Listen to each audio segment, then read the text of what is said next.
Hot Sticks. He says, do you have red zone halfback toss defense? I do. I feel pretty confident in what it is. At least blowing up the ability for the offense to get out, like to win the battle to the edge.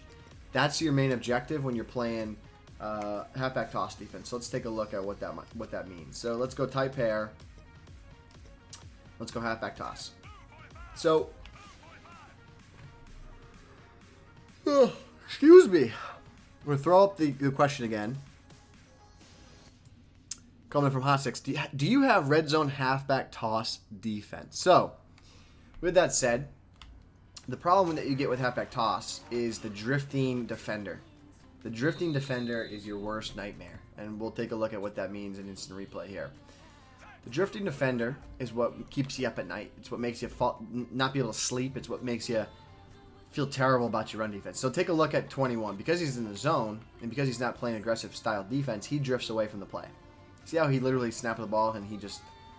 Well, that allows the offensive line to then get leverage on him, and he can't get to the ball carrier on the point of attack, and then we give up a touchdown. So that's kind of the main problem. So,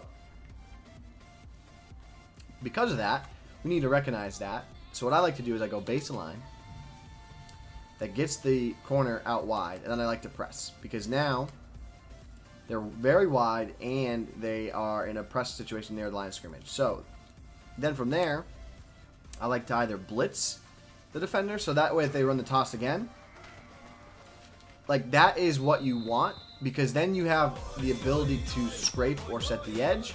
Let me show you that again.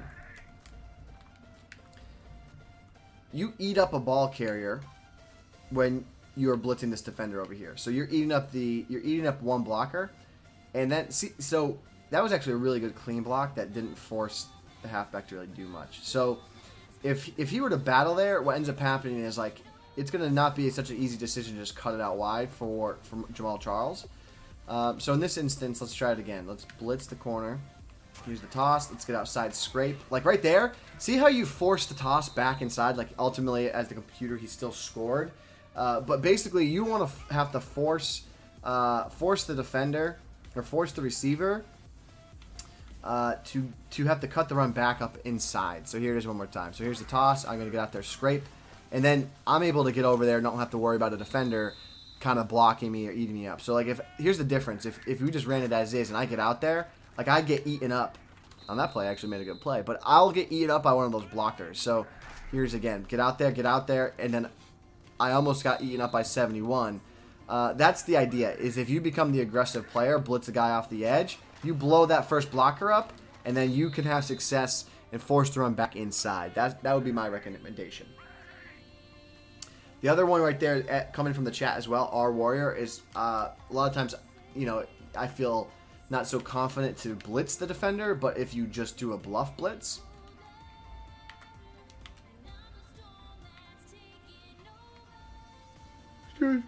bluff blitz, McKelvin, he's on I hit the A button and then right stick to the right, and that puts him on a bluff blitz. What that means is he's going to fake blitz and then he drops back into his assignment. But what ends up happening is the fake blitz just keeps him in a really good position right there to take down the ball carrier. So I'll show you that again. So here is the baseline press and the bluff blitz on McKelvin. Snapping the ball, he goes in, but see how he's out wide, and like that's what you're looking for.